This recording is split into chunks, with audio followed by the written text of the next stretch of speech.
Ay, şey, merhaba. Acaba ayakta mı yakalandım? Böyle düzelteyim kıyafetimi falan derken böyle hoş geldiniz dercesine misafirlerimi karşılamış oldum sizleri.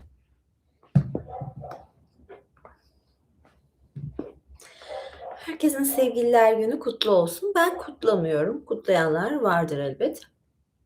Biraz daha mı canlı makyaj yapsaydım?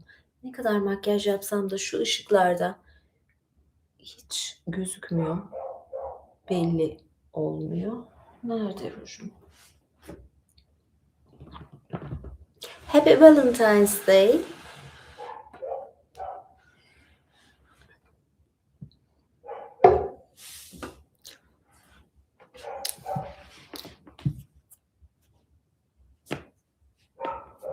Hoş bulduk.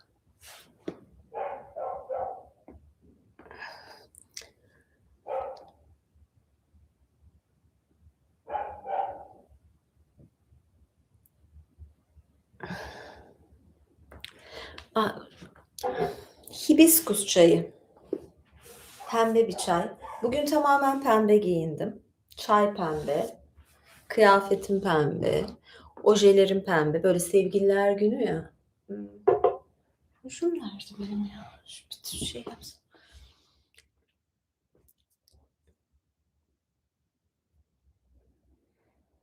Hmm.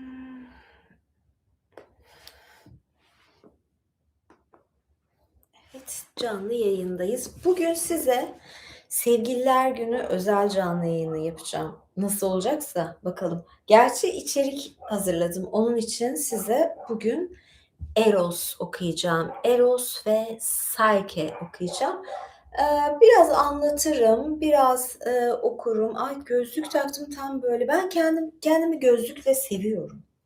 Alıştım gözlüğe. Şimdi de böyle iyi geliyor ya. Yani böyle bütünleştim. Bakalım. Evet, böyle mesajları bazen görünce böyle yazılı bir çorap giydim, çorabı inceliyordum bir yandan da. Evet, başlayalım mı birazdan? Ya da soruları alayım mı önce biraz, var mı? Hiç unutamadığın sevgilim. Ya hiçbir kimseyi unutmaz insan herhalde. Yani şöyle söyleyeyim size, neden unutmaz? Yani bir kişi eğer sevgilim olabilmişse unutmam yani. Hani bir sevgililer listesi yaparsın ya, kaç kişi oldu hayatında, kaç sevgilim oldu illaki o yüzden hepsini hatırlar insan. Happy birthday mi? Happy Valentine's Day, thank you. Teşekkür ederim Yavuz. They were dangling. Yes, this shoe will be the dangling shoe for Valentine's Day. Is it okay for you?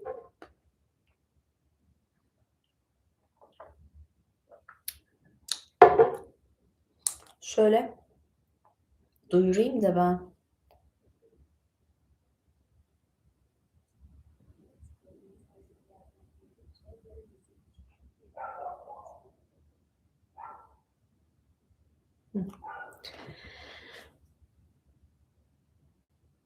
Ya bir gün kedi kostümü falan bakalım ya, bakalım. Bakalım. Evet. Şöyle bir şey, size aslında neyle başlayayım biliyor musunuz? Yani Eros'tan falan başlayacaktım hani ama, bir kitap var. Şimdi bugün ben Eros ve Psyche'yi okumak istedim. Hımm. Eros ve Psyche'yi okumak istedim. Ay bu da böyle şey çayı, kahvehane çayı gibi duruyor. Eros ve Psyche'yi okurken bir de şöyle bir kitap var, bir roman var.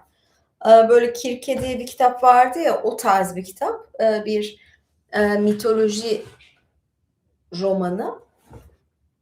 O vardı elimde, ona bakmak istedim. Ön sözünü de gördüm ve ön sözüne bayıldım. Ön sözüne bayıldığım için bu neymiş bu kısım? Yok, burayı okumayacağım. Okuyacağım kısım burası. Size Eros'la ilgili okuma yapacağım. Eskiden Eros çamaşırları vardı, hatırlar mısınız?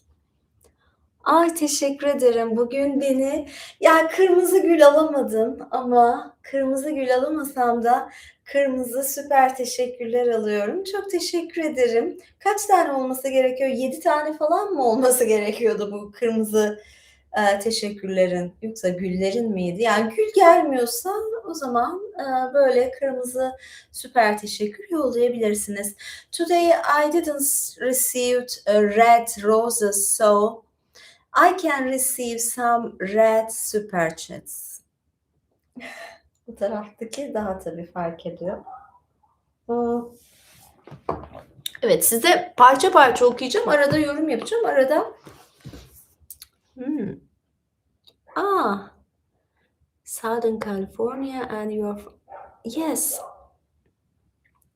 This can be passion of love. Actually, I don't believe in St. Valentine's Day because it's very capitalistic day. I'm a woman and I don't believe in St. Valentine's Day, but I like the red things, red messages. Yes. Trample. No. Şimdi şu kısmı okuyayım. Burası çok güzel. Now, is there any person from Greece? Because it is related with Greece. Actually, I love Greek and I love Greek words. Yani Yunanca çok seviyorum ve Yunanca'daki aşk şarkılarına da bayılıyorum. Aşk kelimelerine de bayılıyorum. Ve bu kitabın ön sözü de bununla ilgiliydi ve çok hoşuma gitti. O yüzden ilk bununla başlamak istiyorum. Lütfen dinleyin. Çok güzel bir şeydi. Gayet kısa ve üzerine de biraz yorumlayarak gidelim. Bana artık iyi olmuyor mu ya şu gözlük? Neyse. Yunanlıların aşk için kullandığı 3 sözcük vardır. Birincisi bir arada olmaktan çok zevk alan iki kişi arasında gelişen ve hoşlanmayı içeren filyadır. Bir arada olmaktan çok zevk alan iki kişi ve bundan hoşlanan iki kişi. Buna filya deniyor.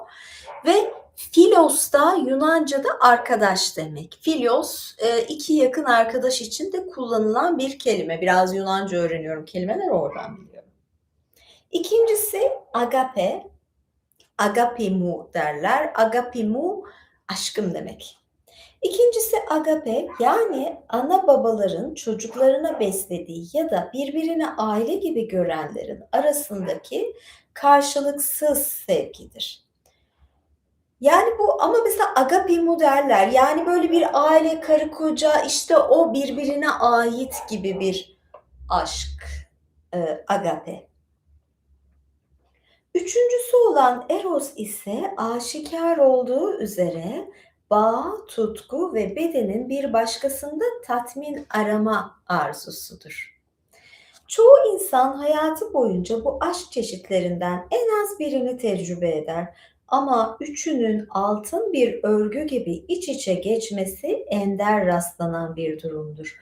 Oyun yazarı Aristofanes, bu kitapta anlatılan olaylardan yıllar sonra aşkın kökenini 3 katlı karmaşıklığı içinde aydınlatmaya çalışarak hikayesini örerken bundan bahsediyordu.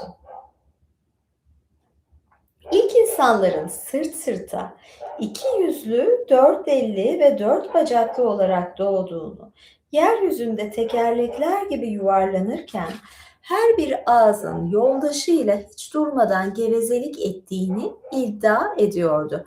Demişler ya, insanlar eskiden büyükmüş, dört ayaklı, dört elli, bir elmanın iki yarısı. Şimdi ayrılmış, eskiden bunlar bir aradaydı. Ve ayrılmışlar, kaybolmuşlar falan diye bundan bahsediyor. Yani bu 3 aşk da bir araya gelince böyle oluyormuş falan ya.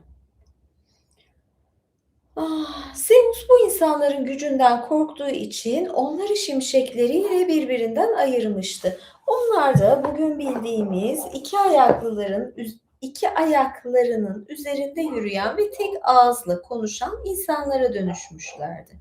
Oyun yazarının iddiasına göre aşk da böyle her birimiz diğer yarımızı ararken ortaya çıkmıştı.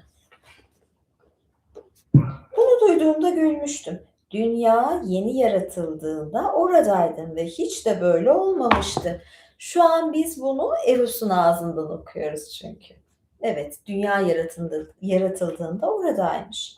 Güzel bir hikaye ama Sake ve benim için hiçbir şey gerçekten bu kadar olamazdı.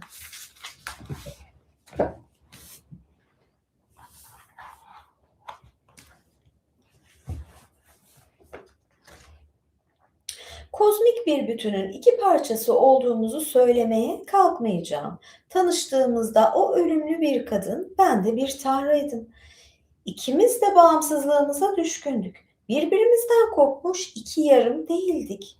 Birbirimizi tamamlıyorduk. Tesadüfi bir yanlışlık olmasaydı yollarımız hiç kesişmeyebilirdi de. Bence bunun güçlü bir yanı var. Kaderimize boyun eğmemiştik. Kendi seçimlerimizin sorumluluğunu taşıyorduk. Yüzünü güneşe dönen çiçekler gibi birbirimize döndüğümüzde bir kehanetin ya da eski bir hikayenin gereğini yerine getirmiyorduk. Kendi hikayemizi yazıyorduk. Böyle bir kısım, burası başlangıç bu hikayenin. Bakayım, bir tane daha mı kırmızı geldi? Ay, teşekkür ederim. Teşekkür ederim. Çok sağ olun. Kırmızı teşekkür için. Teşekkür ederim Burak Bey. Wear the shoes from the livestream. King Arthur. How can you remember King Arthur shoes? Huh? I will look. Thank you. You are very interested in shoes, Mike. Gül yerine pırlanta. Aklıma gelmedi ya. Ben de kendi pırlantamı, kendi altınımı kendim alıyorum. Yani güldür ya hani bunun klasiği. Ama işte gül yerine de istiyorum, süper teşekkür istiyorum. 7 tane birikecek mi bakalım? Çünkü ikiniz de 3'er tane yollarsanız en fazla 3 tane mi yolluyorsunuz? O yüzden 7 tane olmuyor. Birinin daha işe el atması gerekiyor. Which color it was? I don't remember.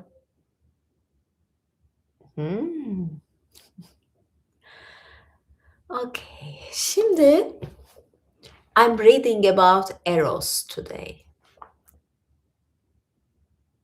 Ay, teşekkür ederim. Çok sağ olun.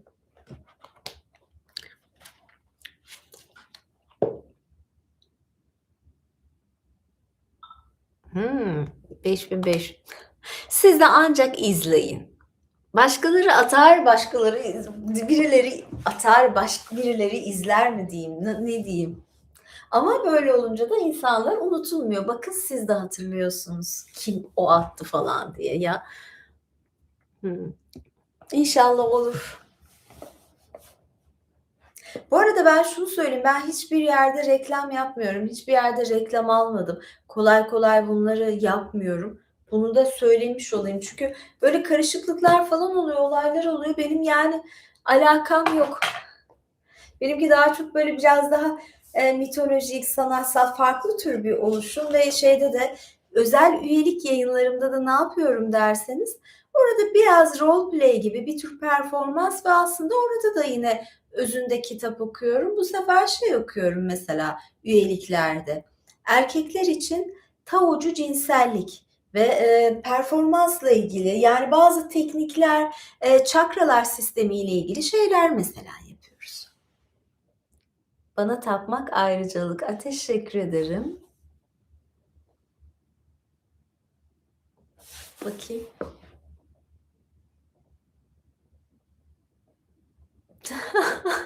Ya zaten şeylerden kaçış yok. O tax olayından kaçış yok. Siz de burada bakın, takip edin. O kadar yarısı olmasa da yine de şanım yürüsün, değil mi? Yani burada gözüküyor zaten, evet, belge de var.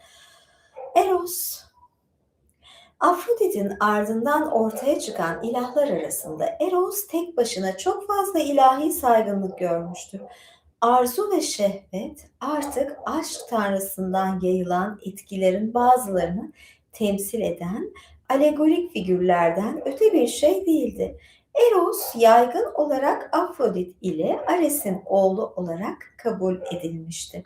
Genellikle gençliğin eşiğinde ve şaşılacak derecede yakışıklı bir genç olarak tasvir ediliyordu.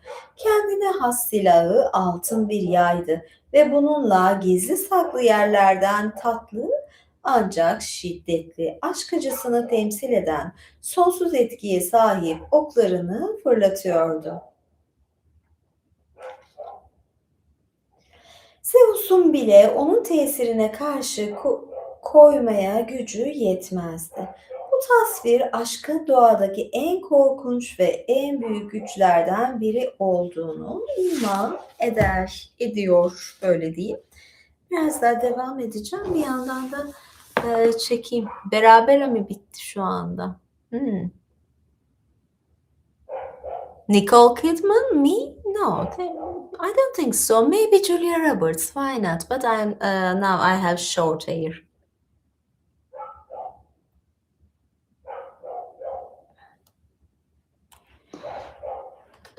Daha bitmedi. Daha yeni 16. Daha yarısı var karşılaşmanın. Belki biri daha katılır. Ne biliyorsunuz? Yani belki bir şey daha olacak.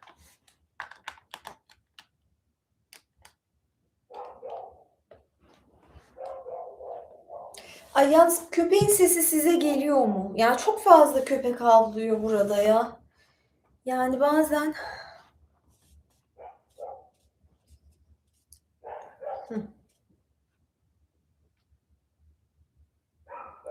karşılıksız sevgi amaçsız olduğu için Anteros, ozanların hayal gücü sayesinde Eros'un kardeşi, refakatçisi ve bunun sonucunda Afrodit'in oğlu olarak düşünülmüştür. Efsaneye göre şöyle Efsaneye göre küçük Eros gelişip büyüyemediği için annesi Temis'in tavsiyesiyle bu erkek kardeşi oyun arkadaşı olarak vermişti. Küçük çocuk kardeşi yanında olduğu müddetçe çok memnundu fakat yokluğundan büyük üzüntü duyuyordu. Eros yalnızca karşı cinsler arasında aşkı alevlendiren tanrı olarak saygı görmekle kalmamış, gençler ve yetişkinler arasındaki sevgi ve dostluğun yaratıcısı olarak görülmüştür. Bu sebeple heykeli genellikle spor tesislerinde Hermes ile Herakles'in heykelleri arasına yerleştirilmiştir. Spartalılar savaşta bir anda durup ihtiyaç anında birbirlerini desteklemek üzere sadakatle kendilerini bağlayıp Tanrı adına kurban olmuşlardır.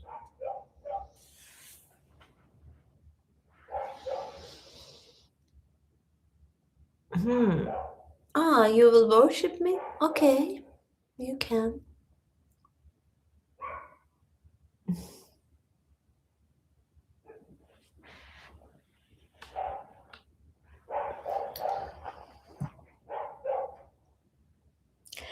Bu ilah Romalılar arasında Amor ya da Cupido olarak isimlendirilmiştir. Fakat sadece Yunanlıların Eros'unun bir taklididir. Çünkü Romalılar arasında hiçbir zaman yaygın olarak saygı görmemiştir. Cupido'nun insan ruhuyla özdeşleşen Selke ile olan aşkını anlatan anlamlı masal her ne kadar sanatta önemli bir tema olarak görülmüş olsa da görece geç bir döneme aittir. Evet, bu sonradan yazılmış bir masal ve uzun bir masalmış. Şimdi size ben bunu kısaca özetleyeyim mi masalı? Ne dersiniz?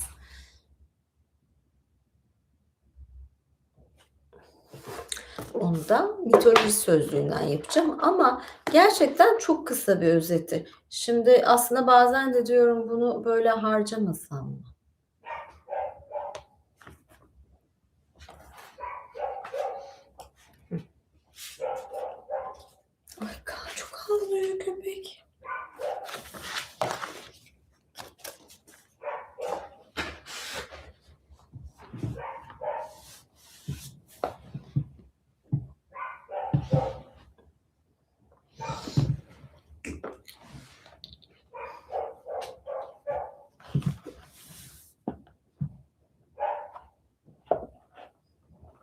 Şöyle. Ruh anlamına gelen Psyche, Latin yazarı Apuleius'un Dönüşümler adlı eserinde anlattığı Eros'la Psyche masalının kahramanıdır. Bir Miletos efsanesine dayanan bu güzel ve ünlü masalda sonraları bütün dünya folklorunda kullanılacak motif ve temalar görülmekte. Masal türünün en eski kaynaklarının da Anadolu'da bulunduğu ortaya çıkmaktadır. Masalın ayrıca simgesel bir anlamı da vardır. Sevgi ile ruh birbirinden ayrılmaz ama bu birlik ancak birçok engelleri yenmek, birçok düşman güçleri alt etmekle gerçekleşir. Apuleius bu Neoplatoncu görüşleri çok renkli ve dokunaklı bir öyküde dile getirilmiştir. Ve bunu kısaca bir özeti var ama böyle küçücük bir paragraf. Ben bunun aslında uzun versiyonunu bulup okumak istiyorum sizlere. O yüzden ben bunu başka türden araştıracağım ya da kitabı okuyacağım, uzun versiyonunu bulacağım ve size anlatacağım. Böyle bir sözüm olsun, tamam mı?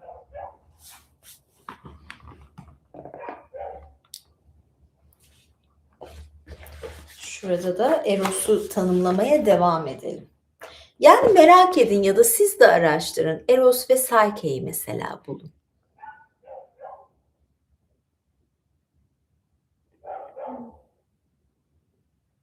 Evet.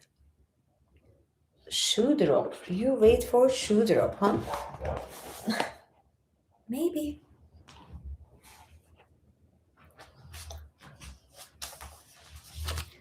Biraz daha devam edeyim. Sonra şu kitaba da geçeceğim. Ne kadar kitapları böyle birleştirerek yapıyorum ben de.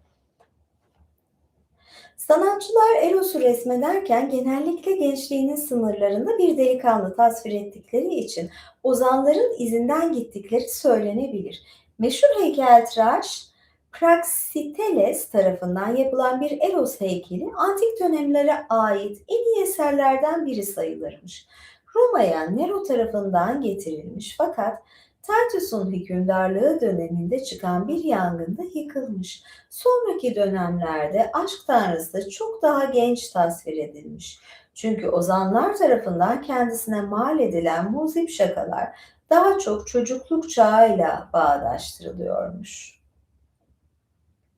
Antik dönemlerden günümüze oldukça önemli sayıda Eros heykeli ve heykelciyi ulaşmıştır. En meşhurları arasında olağanüstü baş kısmının çizimi olarak Vatikan'daki torso bulunur. Eros genellikle antik çağ sanat eserlerinde kanatlı olarak karşımıza çıkar. Simgeleri arasında yanan bir meşale, yay ve ok bulunur. Gül özellikle kutsal sayılmıştır ve sırf bu nedenle sık sık güllerle taçlandırılmış olarak karşımıza çıkar. Venüs ile bağlantılı olarak Amor'un beraberinde Himeneus evlilik eğlencelerinin kişileştirilmesiyle karşımıza çıkar. Geç dönemde ise yakışıklı bir genç olarak tasvir edilmiştir. Bu arada söyleyeyim, Eros Afrodit'in oğludur. Şuradan da biraz şöyle de size biraz Psyche'nin sesinden okuyacağım. Bu dediğim gibi Psyche ve Eros kitabı. Bu tür kitapları seviyorum ben. Bir roman tabii böyle uzunca onların dilinden sanki günümüzde yaşasalar nasıl olurdu kişiselleştirilmiş şekilde yazılmış. Ayakkabım da düşüyor ya sürekli.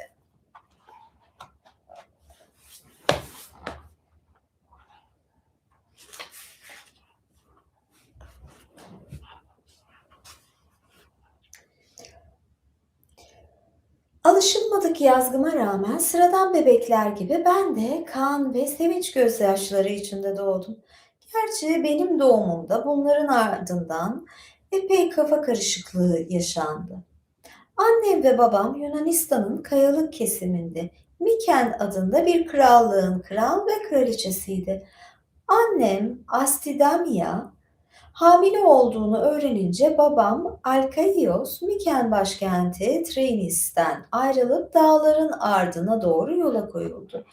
Issız vadilerden ve grifon yuvalarıyla dolu sarp kayalıkların ardından geçti. Sonunda üstünde kendini tanı yazan bir kapıya geldi. Delphi kahininden öğrenmek istediği kendi yazgısı değil, doğmamış çocuğunun yazgısıydı. Yani benimki. Sağlıklı ve güçlü doğacak mıydım? Büyüyünce ne olacaktım? Bunları merak ediyordu.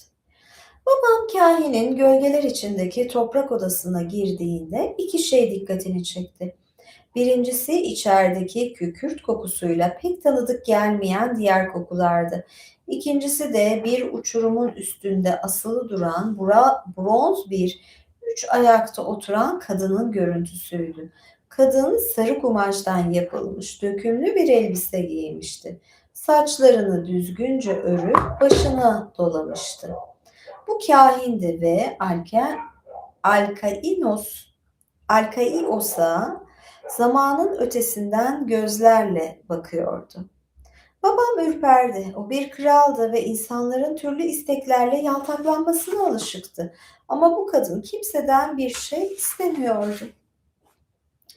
Kahinin etrafında şekillenmiş tarikatın rahiplerinden biri kralın sorusunu kadının kulağına fısıldadı. Kahin arkasına yaslanıp topraktaki çatlaklardan yükselen buharları içine çekti. Bunların kehanet tanrısı Apollon tarafından gönderildiği ve geleceğe dair gerçekleri gösterdiği söyleniyordu. Kahini bir titreme aldı.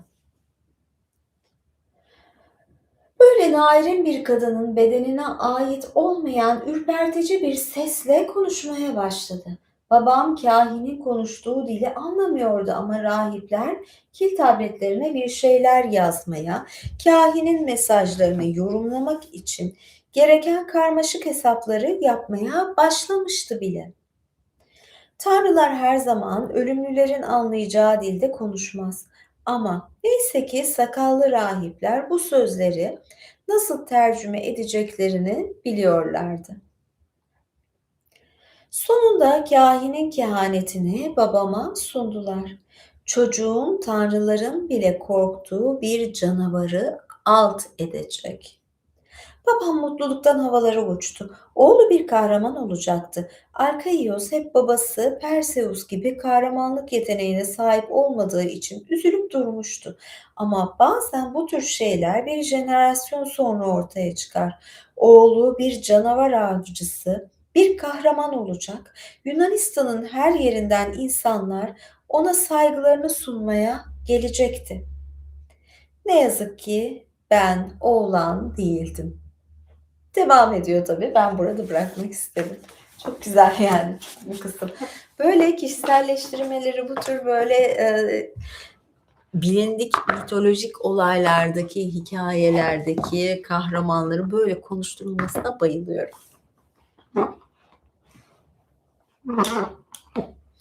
Evet, bugün de Masal Gecesi bitti. Sevgililer Günü özel yayınımız. Hiç kalp yok bakın etrafta. Kalpli balon, kalpli çikolata da almadım, gül de almadım yani.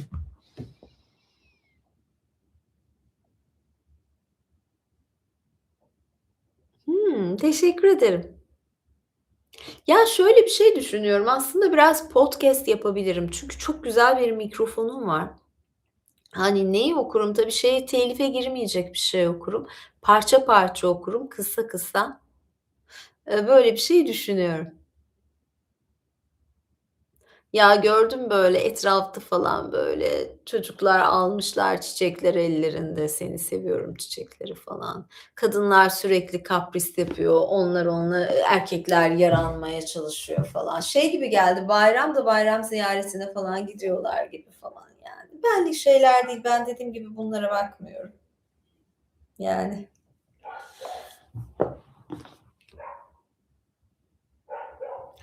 Şimdi birazdan Kıdemli Savaşçı yayını açacağım.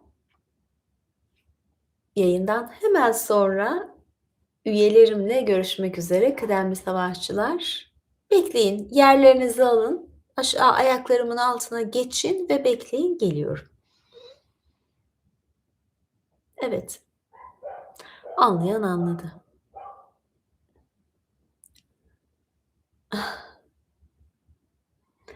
Evet, görüşürüz. Eğer YouTube'dan abone olamıyorsanız ve YouTube yayınlarımı merak ediyorsanız, mesela yurt dışındasınız ve YouTube size biraz yüksek fiyatlı geliyor çünkü böyle olabiliyor.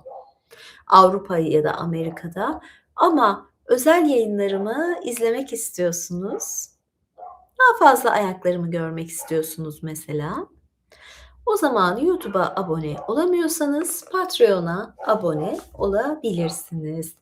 Yayınlarımın altında yorum olarak tüm bu hesaplarımın linkini veriyorum. Görüşmek üzere diyorum. İyi geceler, hoşça kalın. Mutlu hafta sonları, mutlu sevgililer günü, mümkünse eğer. Hoşça kalın. Bay bay.